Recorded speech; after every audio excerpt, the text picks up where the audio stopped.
بالله من الشيطان الرجيم بسم الله الرحمن الرحيم سبح لله ما في السماوات والأرض وهو العزيز الحكيم له ملك السماوات والأرض يحيي ويميت وهو على كل شيء قدير هو الأول والآخر والظاهر والباطن وهو بكل شيء عليم هو الذي خلق السماوات والأرض في 6 أيام ثم استوى على العرش يعلم ما يلج في الأرض وما يخرج منها وما ينزل من السماء وما يعرج فيها وهو معكم أينما كنتم والله بما تعملون بصير له ملك السماوات والأرض وإلى الله ترجع الأمور يولج الليل في النهار ويولج النهار في الليل وهو عليم بذات الصدور آمنوا بالله ورسوله وأنفقوا مما جعلكم مستخلفين فيه فالذين آمنوا منكم وأنفقوا لهم أجر كبير. Today inshallah we're going to be starting Surah Al-Hadeed. Al-Hadeed refers to metal or iron, and it's named Al-Hadeed because of the mention of metal, which is going to be mentioned later on in the surah. This surah is a Madani surah, and it has a few main subjects which are discussed through it. The first subject is that everything in the creation belongs to Allah subhanahu wa ta'ala. He is the creator of this creation. He is the one who fashioned and innovated this creation, and He is the one who's controlling everything within this creation. So this is the first point of discussion and the first theme which is mentioned in this surah. The second theme is the importance for the human being to make sacrifices so that he can get closer to Allah subhanahu wa ta'ala. If he wants any form of reward and a high place in the hereafter, then for that he is required to make some sacrifice, he is required to make some efforts, and that's the second theme that is found in this surah. And the last theme that is found in this surah is that this surah specifically talks about the limited reality of this world, that this world will finish. Everything is in this world is fani, meaning it will be destroyed one day and it will be finished one day. Whatever enjoyment we have in this world, it's temporary, and one day we have to go to the real abode of the hereafter, which is going to be our permanent abode, and that is what we're supposed to be thinking about, and that is the thing that we're supposed to be focusing on. So these are the three main themes that we find in this surah. In addition to that, Allah subhanahu wa ta'ala in this surah mentions specific names that are not found anywhere else in the Quran.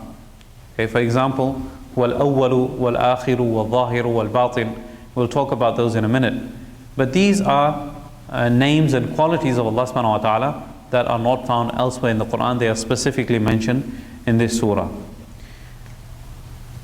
Also, Allah subhanahu wa ta'ala in this surah, He tells us to be generous with our wealth and to spend it for the sake of Allah subhanahu wa ta'ala. And once we do that, we will find it with Allah subhanahu wa ta'ala when we meet Him. And the word qard is used in this surah also, like in Surah Al-Baqarah, that give a loan to Allah subhanahu wa ta'ala. Allah subhanahu wa ta'ala, it's as if Allah is going to pay you back. That's why the word qard is used.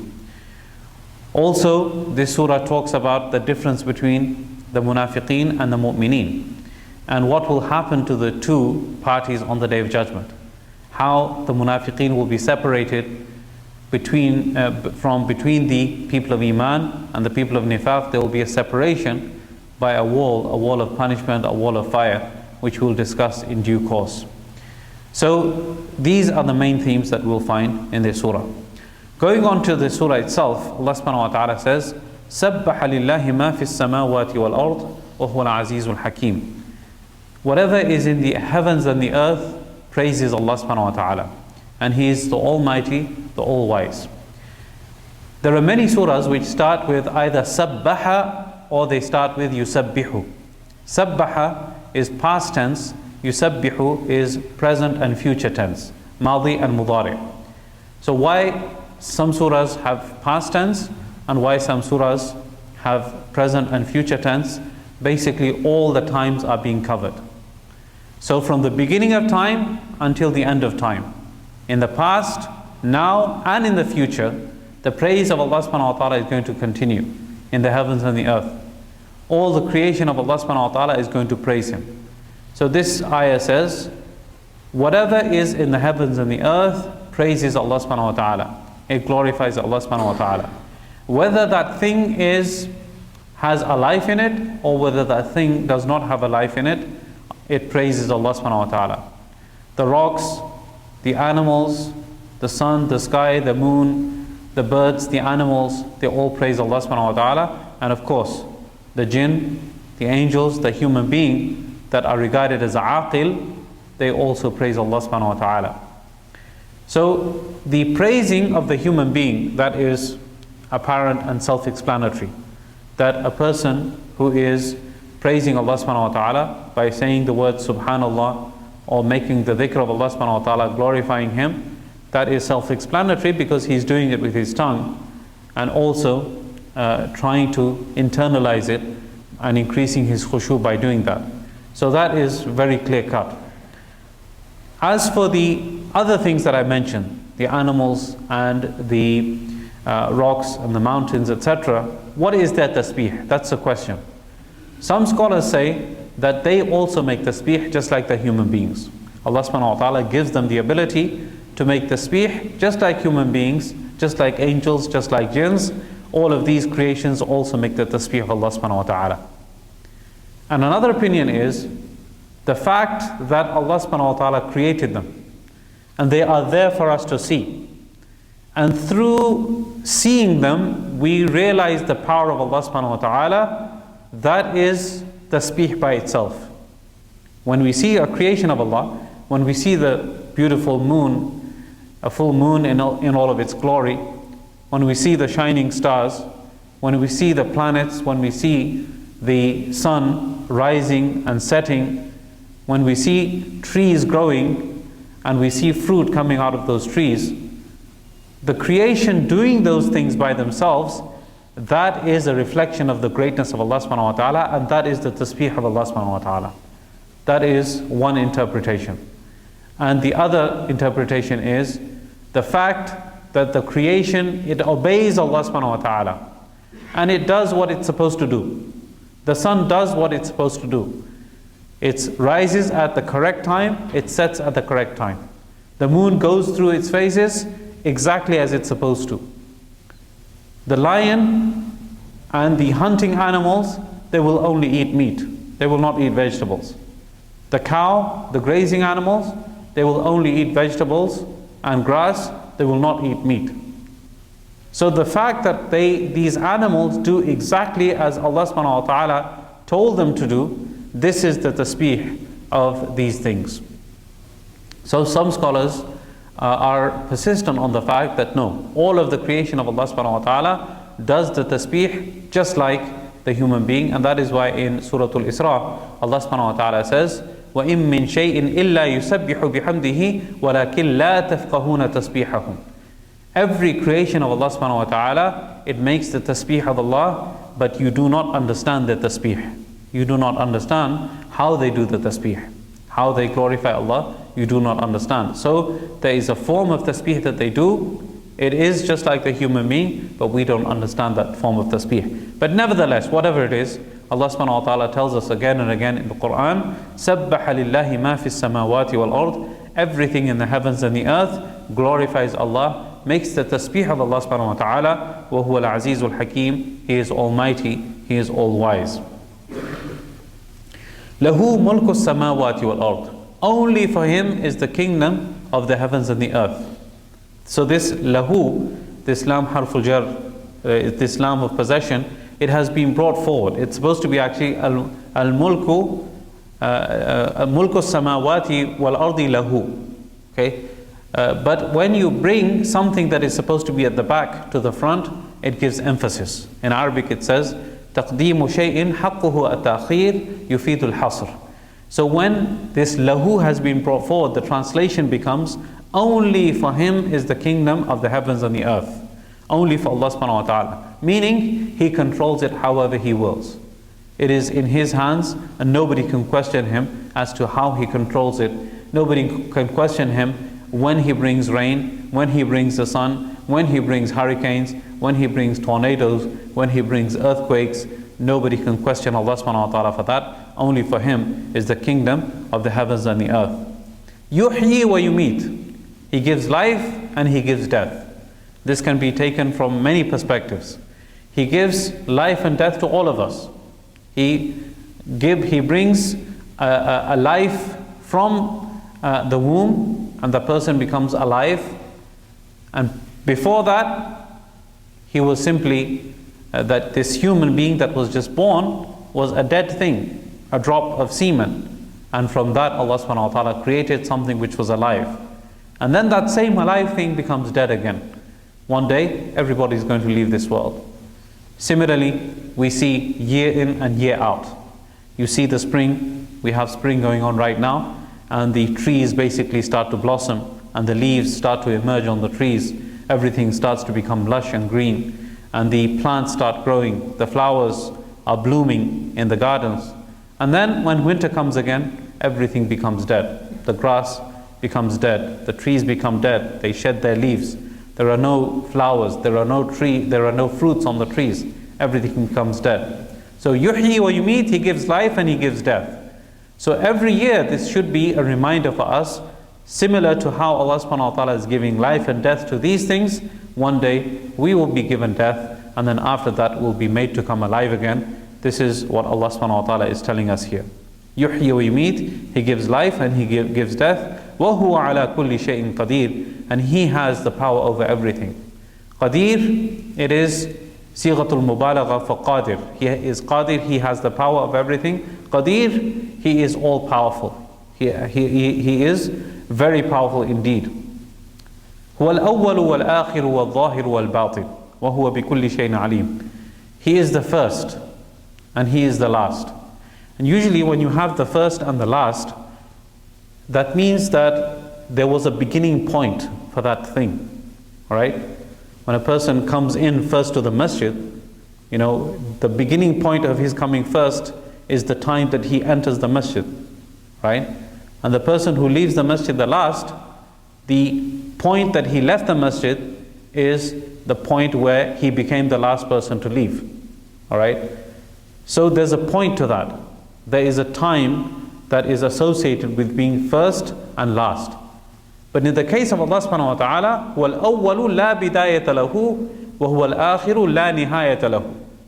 He is the first, but there was no beginning for Him. There was no beginning point because He's always been there. This is the meaning of awwal here. We should not confuse it with the awwal of the worldly terms. He is the awwal that had no beginning. He was always there. And al-akhir, He was the last, and He will never end. Meaning when you say the last in the case of Allah subhanahu wa ta'ala, His existence will not end. It will continue.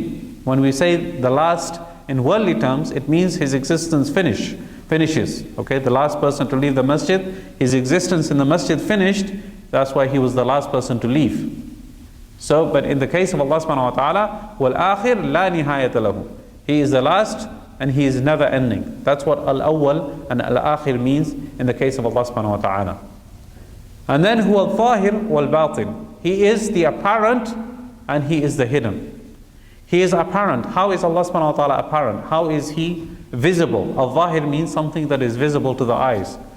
He is apparent by us looking at His creation and marveling at the creation of Allah subhanahu wa ta'ala, and understanding through pondering into the creation that this creation has a creator. That is what al-zahir means. Through looking at His creation, through looking at what Allah subhanahu wa ta'ala created, through looking at the beautiful flowers, through looking at the beautiful birds with their plumage, through looking at the wonderful animals with their different color skins, through looking at the planets and the stars and the galaxies and everything that Allah created, Allah subhanahu wa ta'ala is Zahir. His existence is clear. There is no doubt about it. It's as if He's in front of us. Wal batin, He is batin, He is hidden, because we don't know how Allah subhanahu wa ta'ala is. We don't know His, laysa kamithlihi shay, as another verse of the Quran says. There's nothing similar to Allah subhanahu wa ta'ala. You cannot compare Him with anything else.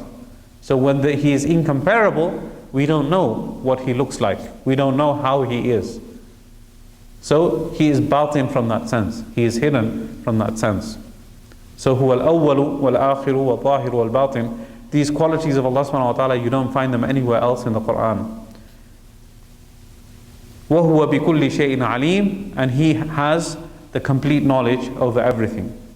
هُوَ الَّذِي خَلَقَ السَّمَاوَاتِ وَالْأَرْضَ فِي سِتَّةِ أَيَّامٍ. It is He who created the heavens and the earth in 6 days.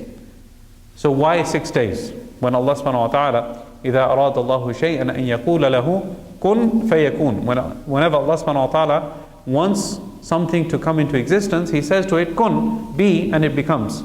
So why Allah subhanahu wa ta'ala created the heavens and the earth in 6 days? The scholars say that Allah is emphasizing to the human being that when something important is done, take your time. Something important is being done, don't rush it, take your time. Allah subhanahu wa ta'ala could have created everything in just the flick of a blink of an eyelid, but He didn't. He created it in 6 days. So 6 days, what does it exactly mean? Allah knows best. In other verses of the Quran, Allah subhanahu wa ta'ala says, وَإِنَّ يَوْمًا عِنْدَ رَبِّكَ كَأَلْفِ سَنَةٍ مِمَّا تَعُدُّونَ. One day according to your Lord is like 1,000 of your years. So 6 days, does it mean 6,000 years? Allah knows best. Or does it mean the 6 days of this earth, 6 days of 24 hours? Again, Allah subhanahu wa ta'ala knows best. But whatever it is, He created the heavens and the earth in 6 days. ثُمَّ اسْتَوَى عَلَى الْعَرْشِ. And then He made istiwa on the arsh. Istiwa on the arsh, generally if you look at it from a literal perspective, it means He sat on the arsh. But we don't know, again, just like we don't know how Allah subhanahu wa ta'ala is, we don't know how His istiwa is, how His sitting on the arsh is, how His arsh is, we don't know. So however it is, we believe in it, whatever, as we say in Arabic, كَمَا يَلِيقُ بِشَأْنِهِ. We believe in it as He has the right to be believed in. Okay, so this is what we believe about istiwa al-arsh. يَعْلَمُ مَا يَلِجُ فِي الْأَرْضِ وَمَا يَخْرُجُ مِنْهَا. He knows what goes into the ground and whatever comes out from it. So He knows the seeds and everything that go into the ground, and the water that goes into the ground, the rainfall that goes into the ground, and He knows what grows from it. He is aware of every single thing that is going on in the world. He is not unaware of a single bud that is coming out.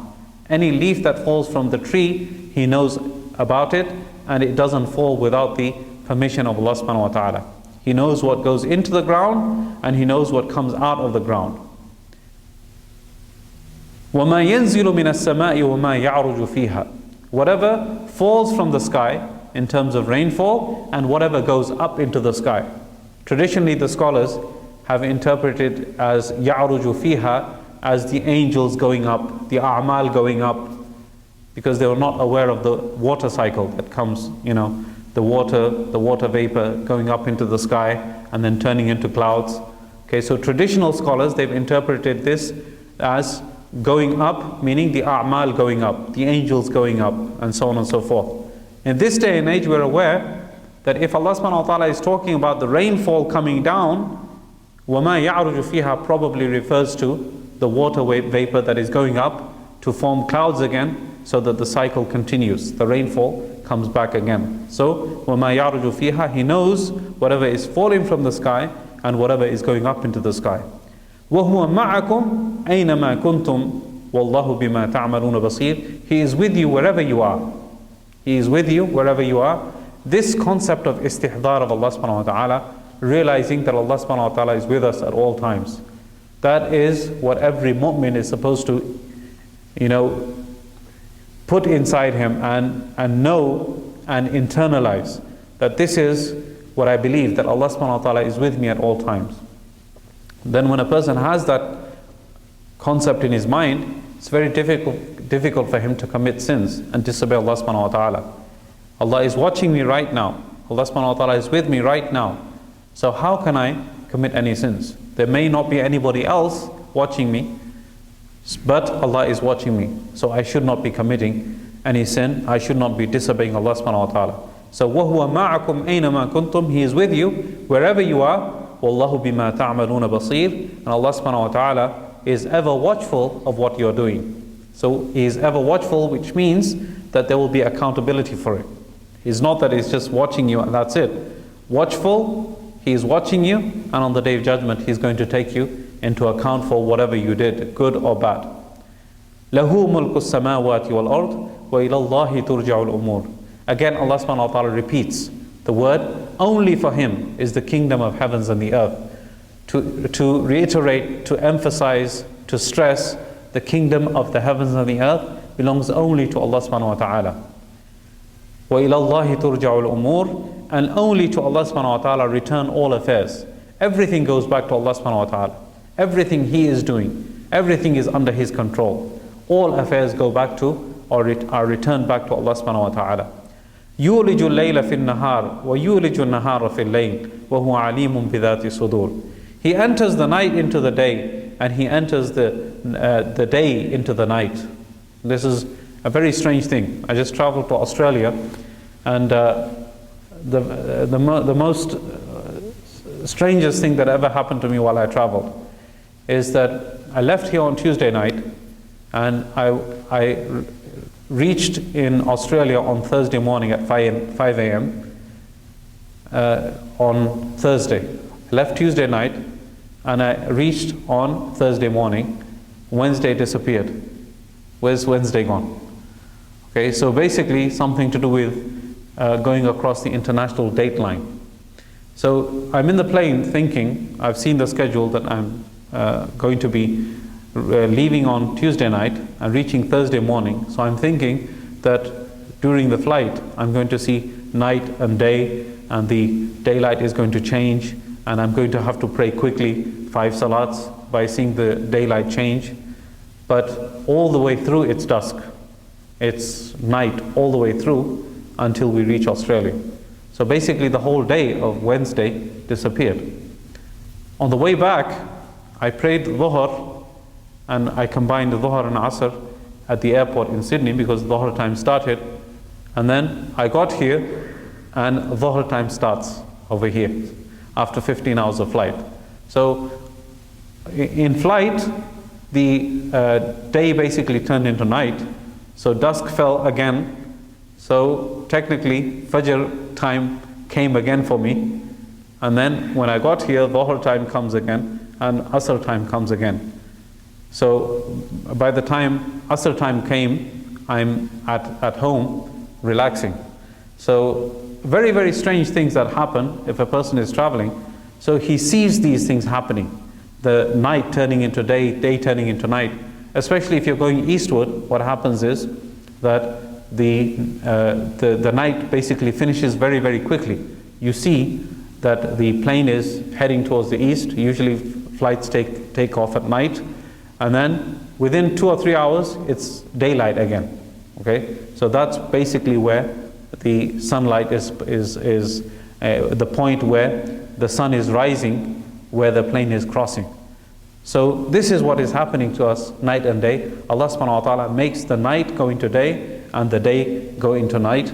And we need to, even if a person is not flying, the fact that it's happening every single day, it is the glory of Allah subhanahu wa ta'ala, the might of Allah subhanahu wa ta'ala, that everything is happening in sync, and the sun is rising at exactly the correct time, and it's setting at exactly the correct time. And this is again one of the wonders of Allah subhanahu wa ta'ala.